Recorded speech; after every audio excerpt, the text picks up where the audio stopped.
Welcome back to year number 13 for the Cascade Valley Coyotes. It's week 1, baby. Now, our first game here, week number 1 of season number 13, is going to be a rematch of the national title game versus Ole Miss. And Lee Corso, yet again, is picking against us. What happened last time, old man? Now, Ole Miss is ranked number 6 to start the year, but we're ranked number 1 because we deserve to be there. Ole Miss is an okay defense, a pretty good offense, but we have excellent things across the board. And to add to the pressure that we have on ourselves right now, we have 3 big recruits visiting this week: Jordan Jones Jr., Josh Hunt, and Aris Lattimore. Let's meet him. Now, Jordan Jones Jr. could be a guy that we lock up pretty quickly. He's a 4-star corner that I think we have a really good chance to get. But we'll see how this all works out. 81 overall is what he's projected to be. 91 speed. He's got really good man in zone coverage at 87 and 90 with 85 press. He could be a primetime player for us pretty soon. We also have Josh Hunt, a middle linebacker. We're not putting a ton of points in him at the moment, but good speed, good acceleration, great block shedding with a 90 overall there. Great pursuit. We are currently the number 1 team for him. So I feel like for a lot of these guys, we can get in on them early. We have a chance to sign them and feel pretty good about ourselves. And the last guy might be one of the most intriguing guys right now. 90 speed, 88 acceleration. He's got 85 throw power, 90 throw accuracy. He's got 86 route running, catching traffic. So he's either like a wide receiver, quarterback kind of guy. And I feel like he could fit us pretty well either way. Now, a lot of the guys you'll kind of learn about a little bit more as the season goes on. But there's one guy that I want to focus on for the rest of this recruiting piece that could be a game changer for this program. Now, we found Ty Leckie. He's not very good overall from a rating standpoint. He was a 73, but he gets a plus 15 to be an 88. We went all in on him. 97 speed, 98 acceleration, 90 man coverage, 90 play rec, 92 zone coverage. And I was like, that's great. But he is 99 juke move, 99 spin move, 97 elusiveness. This dude could be a game changer. He's got 77 catching. He's got 84 press. His stuff just across the board is great. 82 ball carrier vision. He's got good carrying and 86 overall. This guy could be the starting running back next year because we could lose Roderick Johnson. We will lose him. And we could lose Tyrell Brown next season. This guy could be starting. And speaking of Tyrell Brown, he's not number 1 on the Heisman preseason board, but he is sitting here at number 3 behind Zach Luce, Harrison Gabenda, and then you have Tyrell Brown right there. He started out really well last season, kind of fell off a little bit, but at the end of last season, he did incredible. And I feel like if that's an omen for how he's going to play this year, his second Heisman is coming back to Cascade Valley. And then from a preseason poll perspective, it's us at 1, the team up north at number 2, Alabama, Nebraska, USC, all sitting here kind of that 1 through 5. Remember, we are now sitting here in the SEC. It's a little bit of a different breed for us, and we've got a very tough matchup with number 6 Ole Miss to start week 1. And then from a preseason All-American standpoint, we have Taylor Reed, Tyrell Brown, Jay Bohm, all there on offense. We didn't really have anybody All-American on offense last year. And then you come down here to defense, Desmond Simmons, Mikel Lanier. I'm happy about getting a couple of guys on defense too. From a second team perspective, we're not really seeing anybody in offense for us, but we are going to find that we have Deron Pollard, Anthony Odiari, Jaron Poe, Donnell Gamblin. We've got a lot more guys here in the second team too. Now, from a recruiting visit, we got a couple things we got to lock in on. Jordan Jones, we need to get 4 swatted passes, 2 interceptions. For Josh Hunt, we need to have 2 sacks with a linebacker, and with our Aris Lattimore, we need to have over 250 passing yards. I feel like we can do that. A rematch of the national championship. It is time to see what this squad has, and hopefully that first run is not just showing how much we have left. This is definitely a newly retooled squad. There's a lot that's going on right now. We're just hoping that our squad can get the job done as Jay Bohm drops his first pass of the year. Big 3rd down and 11 here. What can our team ultimately do? Jay Bohm's out here rolling, and he goes just past the defense. What a throw by Taylor Reed. Might be one of the most risky passes we've thrown in a long time, but honestly, we'll take it at the end of the day. And Tyrell Brown finally getting a positive gain here for 4. 2nd and 6 here. Taylor Reed feels a little bit of pressure. Got a guy, throws in the run. You know, he's not great at throwing in the run, but we're trying to see how he improves here in his sophomore year. Our big goal this season is just to not forget about the run game, because at times last year we definitely did. And the heck was that? Reed makes a quick adjustment here, back of the line. Jay Bohm across the middle is where he makes his killing. This dude has got more passes across the middle than anybody in Cascade Valley history, probably. Reed keeps it moving. The play action has been killer this season, but so far that doesn't work on that one as Taylor Reed gets dropped for a loss of 10. Big loss in that last play, 2nd and 20. McBride hits in stride here. He's going to get a 3rd and manageable here with 7 yards to go. 3rd down, 7 yards to go, staying in shotgun here. Across the middle is the young fella himself, now a sophomore, Carnell Killins. Keeping it moving here. Reed feeling some pressure, throws it off his back foot here, and that one luckily goes nowhere any close to being caught. Been a long drive to Cascade Valley, still got some great opportunities here. Little curl route here with Jay Bohm. Who else with the first touchdown of the season? Back in offense here with a nice little lead. Cascade Valley trying to make something happen here. Tyrell Brown again, solid run after solid run. Reed again, quick to make an adjustment here. Sees his tight end, McBride, with a big gain, and he spins around to add more to it. Right back to the run game as we're not abandoning it this year. Tyrell Brown, 5 more yards. This man is just killing it right now. 2nd and 5. Reed Got a lot of time here. Floats one up. He's got his guy Tyrell Brown out here. Tyrell Brown is going to break the tackle and get in the end zone. The offense back in the field got stalled out a little bit last drive, trying to get something going here. A nice pass to Tyrell Brown, who's got some blockers, and you know when he's got something, he's going to get some yards. Brown had a nice little run after catch last time. He's going right back here for a run, and guess what? It's 5 more yards. 2nd and 5, boom, slides in motion.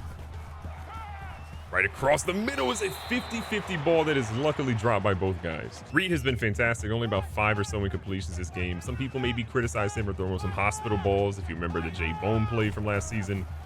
But for the most part, we think that Taylor Reed's going to be just fine. 2 minutes left here in the first half. Reed, all the time in the world. This offensive line doing a fantastic job on pass blocking. First down for Reed and company.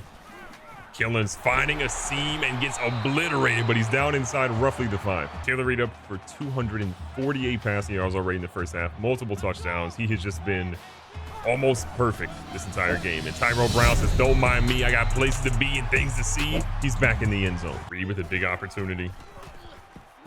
He's going to throw one, risking a little bit here. Ricky Logan nearly had a game-changing pick. So instead of risking things too much, we're going to line up here. Shepard again, the punter, who also kicks, will kick that one to give us a 24-0 lead. They should not be ranked this high. Games like this are tough because when you start the season, you have no idea if a team should be ranked as high as they are, if they should not be ranked as high as they are. But I think we're kind of feeling out right now that we should definitely be the #1 team in the nation because we are. And Carnell Killens nearly with enough speed to go to the house, but he stopped after 29 instead. The offense just keeps killing it, especially through the air right now. Taylor Reed taking his time, throws one. He's got a guy deep, and who else but the man he just found, Mr. Killens. Dino Gamblin having a game. 6 tackles, 2 for loss, 1 sack. A lot of our recruits have to be impressed. We needed 2 linebacker sacks today. And we've gotten that and then some. And finally, Tyrell Brown gets a little bit of run blocking. Back-to-back runs here. Brown again trying to get to the edge, showing the speed. Looks like he's got a little bit of burst there and another 7-yard run. 38 and some change here. Across the middle is Hicks, and look at Hicks showing that he's got a little bit of something. His first catch of his young career. 400 yards and counting right now for Reed, but we're trying to make sure that our guy Tyrell Brown gets his due before Coach McMervin again pulls the starters out here pretty soon. And again, 8 yards. We will take that every single time. Back to Brown. He's like, you know what? I haven't had this many runs in a while. And he's turning up as he fights for his bread down to the 1-yard line. Ole Miss seems to be lining up, knowing that a run potentially is coming. Tyrell Brown can't really get anywhere, and he loses 4 on that, unfortunately. 2nd and goal here for Reed and company. Nice little dump off pass to Jeremiah Butler, who they stop at the doorstep, making it a tough 3rd down. Here in the goal line, start of the 4th quarter. Tyrell Brown's last carry of the game, you have to imagine, and he's in the end zone, adding a rushing touchdown to a pretty impressive day overall. 6 minutes and some change left. Again, their quarterback feeling the pressure, gets hit, and Rivers, who hasn't really had much playing time as a senior now, finally gets on the field and he picks up a fumble. And with that play, with this game being well out of hand, 38-0, we are unbelievably proud of the squad, but want to make sure the backups get an opportunity to shine and that none of our starters really get hurt. Mac Thornhill has been unbelievable for us when we've needed him, and I just cannot wait to see what he ultimately does more for this team, especially because playing time. And look at Michael Isaacs. Is he that fast? Almost. What a play. Big wrinkle, though, that Mac Thornhill gives us is that he can run the football. So we can go out here, run some read options, set up, and make the defense have to fear both the quarterback and the running back, which leads to a big touchdown like that. Despite how ugly the game has been, Ole Miss is kind of knocking on the doorstep right now to try to get some points to the board. And Coach McMervin has put a lot of his starters back in the game. He's like, you know what? You trying to score? We ain't letting you. Under 3 minutes left in the game. We kind of whiff on that one. Anderson thought he had the guy, but unfortunately he did not. Let's see what they're doing here. Ole Miss's quarterback trying to take off, but Rivers is not having any of it. We have sacked the quarterback so many times, his mother has to be happy for her favorite play. 2nd and 13. Quarterback throws a dot across the middle, but his wide receiver was not on the same page. A rough afternoon for Eric Smith from Ole Miss. He's been trying to keep his team in it. He unfortunately has not been able to, and look at that, another first down. Their dream of scoring a touchdown is still alive. 1st and goal, they go with another run up the middle. Their running back who they had last year, Greenwald, still gets 5. A super heavy set right now for Ole Miss. Go with a nice little pitch out. Our guys a little bit lost in the sauce, and we keep them at the goal line. Things getting spicy here. Will Ole Miss score from 3rd and goal? They go with a little bit of a fake, and then Lanier is going to get in there to stop them. And they are so unbelievably distraught right now. They are trying to find a way to score. 4th and goal. Game on the line. They throw it there, and Allen, Chancellor Allen, our #2 corner this year, gets burned just slightly.